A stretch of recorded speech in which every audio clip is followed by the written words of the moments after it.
Oke bro, balik lagi sama gua Mirza di channel Behalf Official nih. Nah, di video kali ini gua bakalan nge-review salah satu alat yang paling penting untuk kalian yang pengen live streaming di device iOS ataupun di device Android, terutama untuk gaming mobile nih. Yaitu adalah Beehive Ride Lightning, salah satu alat konektor ya ataupun kabel konektor yang menghubungkan handphone kalian ke dalam si game capture. Ini adalah alat yang sangat-sangat penting banget nih. Nah, banyak yang bakal gua bahas dari si kabel ini, tapi sebelumnya kita tonton dulu intro berikut ini.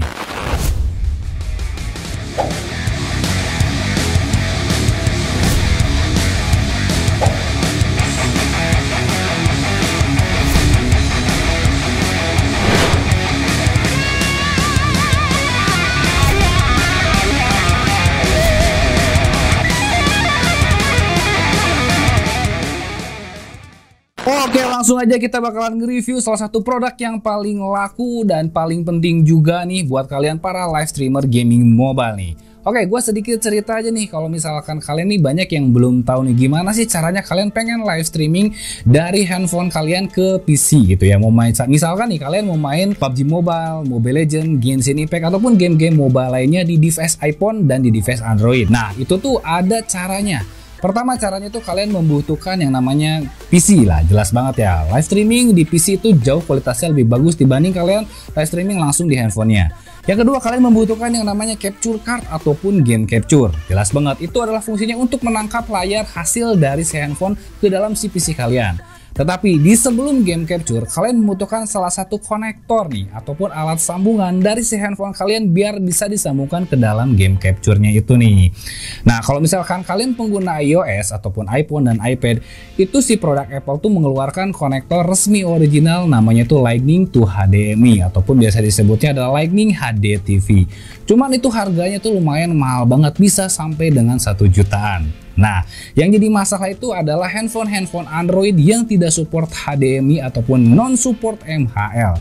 Jadi handphone Android itu terbagi dua ya. Yang pertama adalah handphone Android flagship dan handphone Android yang bisa dibilang itu entry level. Kalau handphone Android yang flagship tuh kayak misalkan Samsung, ROG, biasanya mereka sudah support yang namanya tuh fitur HDMI. Yang itu cukup kalian menggunakan Type-C to HDMI dan sambungkan ke game capture biar bisa kalian menampilkan semua hasil game-game kalian ke dalam PC.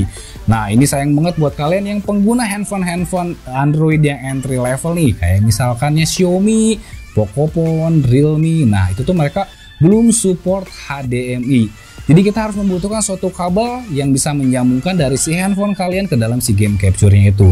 Banyak banget beredar di luaran sana ya, cuman gak banyak juga yang support. Banyak yang kejebak juga, jadi mereka buang-buang duit demi sebuah konektor yang tidak support. Dan alhamdulillah sudah hampir 1 tahun ini nih, gua tuh sudah mengeluarkan alat ini, yaitu adalah Beehive Ride Lightning, sebuah kabel konektor yang diperuntukkan untuk kalian pengguna Android yang non-support MHL biar bisa menyambungkan gambar kalian ataupun menyambungkan handphone kalian biar si gambar itu bisa ditangkap sama game capture dan ditampilkan ke dalam PC kalian melalui OBS.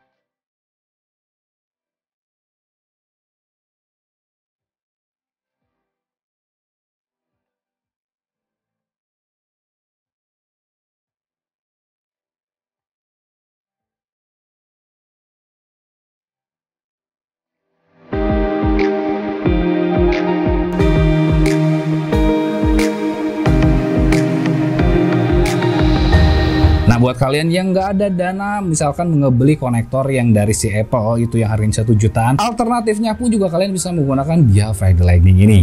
Nah oke, jadi sebelumnya juga pernah gua review di channel gua sebelumnya, cuman di sini gua akan memperbaharui karena banyak perubahan yang gua lakukan terhadap si kabel Beehive Ride Lightning ini cuy. Oke, yang pertama gua akan bahas dulu dari masalah segi unboxingnya. Hal yang pertama yang bakal gua bahas dari segi si kemasannya. Nah di sini gua setelah melakukan perombakan ulang dari segi si kemasannya. Kalau misalkan generasi dulu itu dia menggunakan tipe slider untuk sidusnya, kalau sekarang ini sudah full mengcover sidus di bagian dalamnya nih. Nah di bagian depannya di sini ada tulisannya adalah Beehive dan di bawahnya itu ada Ride Lightning. Di belakangnya juga ada tulisan Ride Lightning, ada tulisannya for display, gaming, live streaming, delay free and like free, work with Android 5, iOS dan iPadOS. Bisa juga ya, sudah termasuk dengan power charge, jadi bisa sambil ngecas meskipun memang nggak optimal. Nanti gua bakal bahas di semua kelemahan-kelemahan di akhir videonya cuy ya. Lalu panjangnya ini sekitar 1 meter dan ini bisa support di 1080p, 60 fps dan 60 Hz tergantung dengan game capture kalian. Lalu pun juga dia support audio Bluetooth untuk kalian yang memang handphonenya Androidnya sudah tidak ada si slot audio jacknya. Jadi kalian bisa ya mengakalinya untuk pakai audio Bluetooth, cuma memang gak optimal gitu cuy. Tapi nanti gue bakal jelasin lagi gimana untuk mengoptimalkannya ya. Dan ini pun juga universal lah, jadi kalian bisa pakai untuk Lightning, Type-C dan Micro. Di sini semua keterangannya udah ada. Oke, selanjutnya untuk eksperimen unboxingnya, begitu kita buka si kemasannya ini, kita di dalamnya tuh akan ada dus lagi yang warna coklat, dan begitu kalian buka, kalian akan dapat unit kabelnya, lalu ada kartu garansi yang lama garansi ini sekitaran 1 bulan. Lalu juga ada ketentuan garansi ekstra untuk sebuah yang namanya kabel ini ya. Jadi nanti kalian wajib baca untuk ketentuan garansinya dan juga kalian akan mendapatkan stikernya cuy. Oke, selanjutnya di sini gue bakal bahas untuk masalah build quality-nya, karena ini kabel ini bakalan terus kalian pakai setiap hari, so jadi kabel ini harus benar-benar aman dari masalah kelistrikan dan keawetannya. Dari masalah build quality-nya yang paling gua soroti di sini dari masalah si bodinya yang sudah terbuat dari metal. Ya memang ini kabel panas banget cuy, jujur aja kalau misalkan kalian pakai, kalian ngerasain panas, itu panas banget. Cuman kalian gak usah khawatir, masalah panasnya ini pun juga aman-aman aja. Gak akan ada kendala sedikit pun dari masalah si panas ini, malah bagus.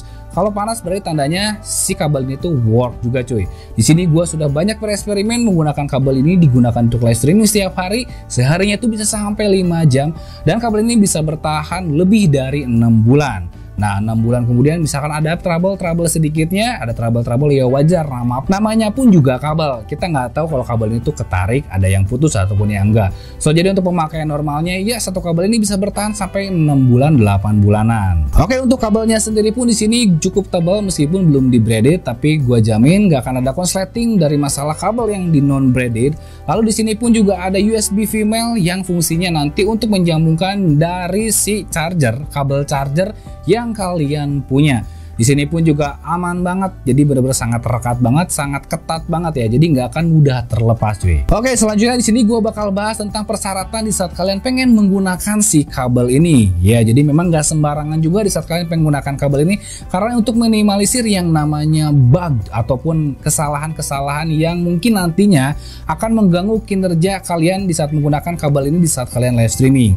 Oke, hal yang pertama, kalian wajib menggunakan adaptor 24 watt. Yang kedua, kalian wajib menggunakan kabel Type-C ataupun kabel Lightning yang buat ke iPhone, ataupun Type-C yang kebuat ke Android, ataupun micro USB yang kebuat Android yang masih micro USB yang sudah di atas 3 ampere. Kalau gua saranin sih semakin tinggi ampere semakin bagus. Cuman sayang banget untuk micro dan Lightning maksimal itu 3 ampere. Nah, tapi buat kalian yang pengguna Android yang sudah Type-C, gua saranin kalian menggunakan yang 5 ampere. Kenapa nih? Karena semakin bagus ampere, nanti hasil yang dikeluarkan ke gambarnya pun jauh lebih stabil dan tidak akan ada yang namanya bug freeze ataupun bug stuck gambarnya. Karena semakin tinggi adaptor dan semakin bagus kabel itu akan memperlancar kinerja si kabel ini. Oke, untuk persyaratan lain nih, meskipun ini hal yang kecil tapi ini kadang terjadi fatal juga nih. Contohnya misalkan terminal listrik kalian yang suka ditumpuk. Nah, gua saranin di saat kalian nanti colokin adaptor itu kalian jangan ditumpuk di satu terminal. Dan gue saranin juga terminalnya yang bagus ya. Pokoknya masalah kelistrikan sangat penting untuk behalf Fragile Lightning ini. Jadi listriknya benar-benar harus stabil dari masalah adaptor, terminal gitu kan, grounding itu misalkan kalian suka ngerasa nih saat kalian live streaming pegang handphone itu suka kesetrum.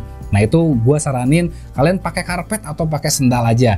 Ataupun minimal PC kalian simpen di meja, jangan simpan di lantai yang memang si kelistrikan rumah kalian tuh kurang bagus cuy. Oke, selanjutnya di sini untuk penggunaan si behalf Fragile Lightning ini dengan game capture-nya nih cuy. Nah, game capture sekarang sudah banyak banget beredar di luaran sana.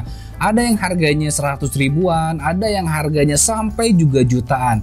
Nah, di sini gua saranin kalian menggunakan yang produk dari Behalf. Kenapa gitu kan? Ya semakin bagus aja sih misalkan kalian pakai kabelnya Behalf dan kalian game capture-nya pun juga Behalf yang sudah memang teruji dan ada tutorialnya di channel ini. Tapi kalau misalkan budget kalian nggak ada ataupun kalian memang lebih mencintai brand lain untuk game capture-nya, itu sama sekali nggak ada masalah. Cuman ada beberapa persyaratan untuk game capture biar si hasil dari Behalf Fragile Lightning ini optimal. Yang pertama yaitu masalah si resolusi game capture-nya itu yang sudah jelas yang harus support di 1080.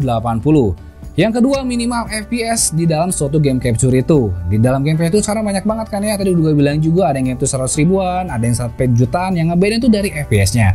Meskipun sekarang banyak game capture 100 ribuan yang sudah 60 FPS, tapi kalian perhatiin dari masalah si hertz-nya. Kalau misalkan kalian ngerasa kok udah 60 fps tapi kok masih delay dan kalian nyalain ke si kabelnya, itu salah besar.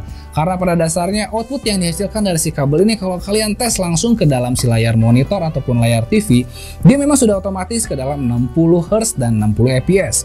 Tapi kalau misalkan kalian convert ke dalam game capture yang belum support 60 Hz dan 60 fps, jelas dia akan patah-patah. Kebanyakan game capture di luar sana tuh masih 60 fps dan 30 Hz. Nah, solusinya ya kalian menggunakan game capture yang dari Behave sendiri. Contohnya di sini gua saranin kalian menggunakan Behave MKDC Pro Plus yang sudah memang teruji. Dia ini bisa tembus di 1080p, 60 fps, 60 Hz. Kalau kalian yang budgetnya rendah, kalian bisa menggunakan Behave Black Module. Meskipun Black Module masih di 1080, 60 fps, 30 Hz, tapi kalian bisa downscale ke 720 dan kalian akan mendapatkan grafik di 60 fps dan 60 Hz cuy. Oke, selanjutnya di sini gua akan kasih tau gimana cara mengoptimalisasi si kabel ini ya. Jadi kayak banyak juga hal-hal yang kalian sudah persiapkan dari masalah adaptor, kabel, tapi masih ada bug freeze. Solusi yang pertama, kalian harus set aplikasi yang namanya Drone Screen untuk handphone Android.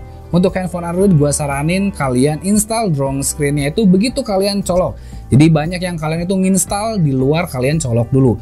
Begitu kalian colok si kabel ini tuh biasanya dia akan minta notifikasi untuk install. Jangan kalian install di luar notifikasi. Setelah kalian install, kalian set untuk handphone Android nih. Banyak beberapa handphone Android yang masih support di 1280 x 30 fps aja.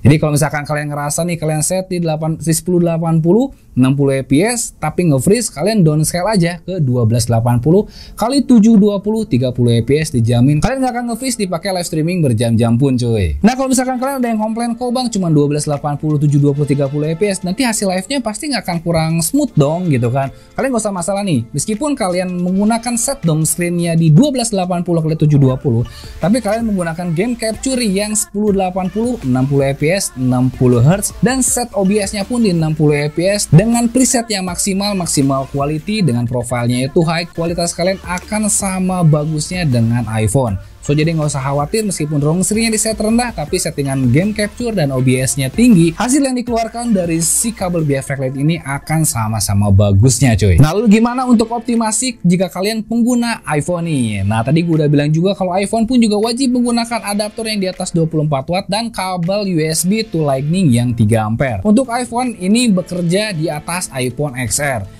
Di sini banyak banget bug yang terjadi di saat kalian menggunakan iPhone 7 dan iPhone 8 untuk game Mobile Legends. Bugnya ini tuh bug dari voice chat. Kecuali nih kalau misalkan kalian nggak main PUBG Mobile, bermain Mobile Legends, itu aman-aman aja. Jadi banyak bug yang terjadi di dalam si iOS gitu kan di saat kalian menggunakan Behave Backlight ini, yaitu dari masalah voice chatnya aja. Tapi kalau misalkan kalian gak menggunakan voice chat, kalian menggunakan seri iPhone apapun, itu semuanya pasti lancar banget.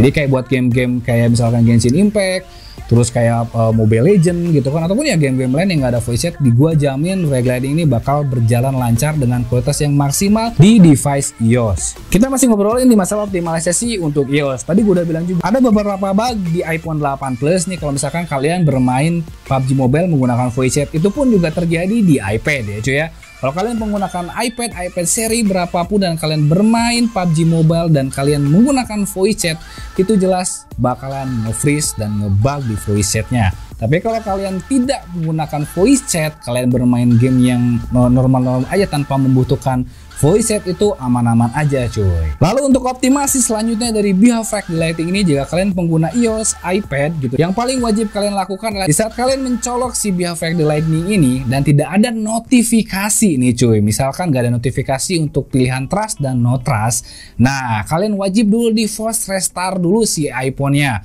Yaitu force restart itu caranya gimana? Kalian pencet tombol volume atas, volume bawah, dan tahan power selama 3 detik sampai si handphonenya itu nge-restart. Setelah kalian nge-restart itu, kalian tinggal dicolokin aja sampai keluar notifikasi trust atau no trust. Kalau misalkan sampai belum ada keluar trust dan no trust, kalian perhatiin lagi di bagian adaptor kalian apakah benar-benar sudah 24 watt ataupun dari kabel lightning kalian ini sudah 3 ampere. Nah, di sini gue pernah kejadian juga semuanya sudah aman dari segi adaptor, dari segi kabel, sudah di restart pun tapi tidak ada notifikasi. Ternyata masalahnya yaitu dari terminal listriknya yang kurang stabil. Begitu gue pindah terminal listriknya ke yang lebih stabil, ternyata dia keluar juga yang trust dan no trustnya. So, jadi pastiin dari masalah kelistrikan pun kalian diperhatiin baik-baik untuk masalah penggunaan si kabel BeeHive Ready Lightning ini. Oke, untuk optimasi selanjutnya buat kalian para pengguna handphone Android nih. Nah, gimana kalau misalkan masalah per voice chatan di saat kalian menggunakan si BeeHive Ready Lightning ini dengan si game capture kalian nih? Gua saranin untuk handphone Android kalian yang masih memiliki slot audio jack. Kalau misalkan nggak ada kalian yang slot audio jack, gue bisa bilang tidak bisa menggunakan si kabel ini.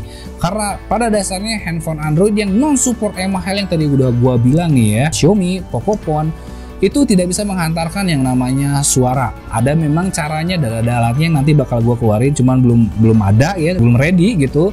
Makanya gue sekarang saranin buat kalian yang pengen live streaming pakai handphone Android, gue saranin mending pakai handphone Android yang masih slot audio jacknya. Karena pengkonversian suaranya masih manual, masih analog, yaitu dari sistem jack audio ke dalam line in yang ada di dalam PC kalian. Nah, kalau misalkan kalian yang memang tidak membutuhkan yang namanya voice chat ataupun kalian tidak membutuhkan yang namanya game-game yang full step kiri dan kanan, kalian bisa menggunakan sistem audio Bluetooth yang ada di kabel ini gitu. Nah, cuman resikonya memang akan ada sedikit delay di saat kalian menggunakan sistem audio Bluetooth yang ada di kabel ini.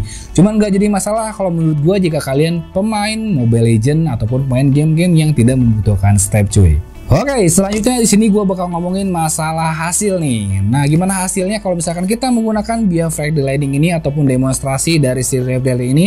Di sini ada beberapa cuplikan gambar yang bakal gue kasih ke kalian.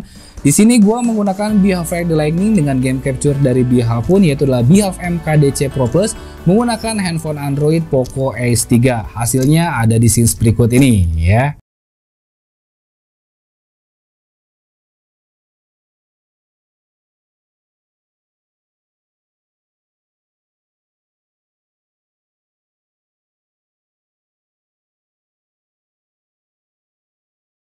Oke, selanjutnya di sini adalah hasil untuk kalian para pengguna iOS ya, yang dimana kalian akan menggabungkan nanti si kabel BeeHive Ready Lightning ini dengan game capture paling tertinggi di gue, yaitu adalah BeeHive MKDC Pro Plus 60 fps dan 60 Hz. Hasil kualitasnya itu bakalan seperti ini cuy.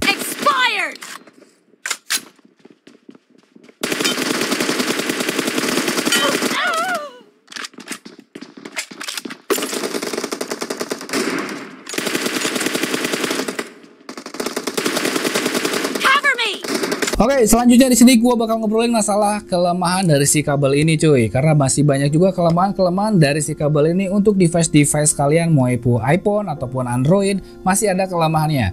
Kelemahan yang pertama tadi gua sempat singgung juga nih untuk masalah si per voice chatan di iPhone 8 ya. Kalau misalkan kalian pengguna iPhone 8 dan kalian pemain PUBG Mobile ataupun pemain game FPS yang membutuhkan voice chat nih, kalian akan ngerasain namanya bug freeze. So jadi di situ gua rekomendasiin kalian menggunakan iPhone 8 Plus ya. Dan lagian pun juga sekarang mending daripada kalian pakai iPhone 8 Plus, di-upgrade aja nambah sedikit ke iPhone XR. Oke, untuk kelemahan yang kedua itu di saat kita penggunaan untuk handphone Android. Tadi kelemahannya ya kalian belum bisa pakai set drone screen-nya di 1920x1080 60 fps. Cuman ya memang ada beberapa handphone Android nih, contohnya Realme 5 Pro ataupun Realme 6 yang memang bisa di 1920x1080 60 fps.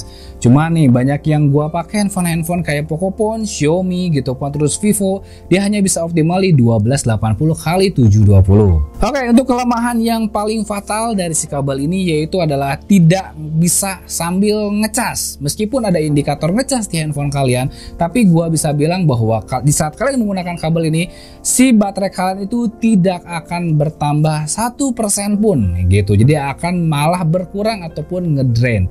Jadi bisa disimpulin meskipun ada indikator yang ngecas, si kabel ini tuh tidak bisa optimal di saat kalian bermain game. Colokin kabel ini itu nggak akan ngecas sama sekali dan malah berkurang cuy. Oke, untuk kelemahan selanjutnya, mau tidak mau si kabel ini tuh membutuhkan adaptor dan kabel yang sangat tinggi. So jadi kalian pastiin di saat kalian pengen ngebeli si kabel ini tuh kalian sudah siap keuangan lain untuk membeli adaptor yang tinggi di atas 24 watt dan kabel yang 3 ampere. Jadi kalian di saat membeli kabel ini harus punya spare sekitaran uang 200 ribuan lagi untuk ngebeli si perlengkapan yang lain ya cuy ya. So jadi pastiin kalau misalkan kalian pengen live streaming sambil menggunakan kabel ini, gua saranin kabel kalian tuh harus full dulu 100%. Itu bisa bertahan sampai dengan 3 jam live streaming di handphone iPhone XR. Ya 3,5 jam di Pocophone X3 NFC, ataupun ya lumayan agak lama gitu kalau misalkan kalian menggunakan handphone Android yang baterainya lebih tinggi juga gitu coy. Jadi pastiin dulu ya 100% dulu baru kalian gas live streaming. Oke, untuk kelemahan selanjutnya lagi di saat kalian pengguna iPad nih, tadi gua bilang juga itu benar-benar sangat tidak bisa sekali untuk voice chat. Tapi kalau misalkan kalian gak voice chat, ini aman-aman aja, lancar-lancar aja. Jadi kalau misalkan kalian pengguna iPad dan pengen main PUBG Mobile, bisa disaklek aja ya, ini kabel ini nggak berfungsi gitu, ini nggak bisa. Tapi itu masalah kualitas gambar sih gue bisa adu dengan yang ori, hasil kualitas gambarnya bisa sangat oke banget. Dan oke, mungkin sekian aja untuk review dari gue ya. Di next episode nih ataupun di next video gue bakal ada video tutorial ataupun pengoptimalan dari si kabel ini cuy. Jadi gimana caranya kalian mengoptimalkannya di device iOS ataupun di device Android menggunakan berbagai macam game capture nih, misalkan yang 1080 60 fps dan 60 Hz dan yang 1080 60 fps 30 Hz cuy. Oke, jadi mungkin saja untuk review dari gua. Jika kalian suka video ini jangan lupa untuk di subscribe channel ini dan jangan lupa juga untuk di like video ini. Tulis di kolom komentar jika ada sesuatu yang ingin kalian tanyakan, sebisanya gua pasti bakalan jawab pertanyaan-pertanyaannya ya. So oke, mungkin saja untuk review dari gua ya. Behalf from Indonesian streamer.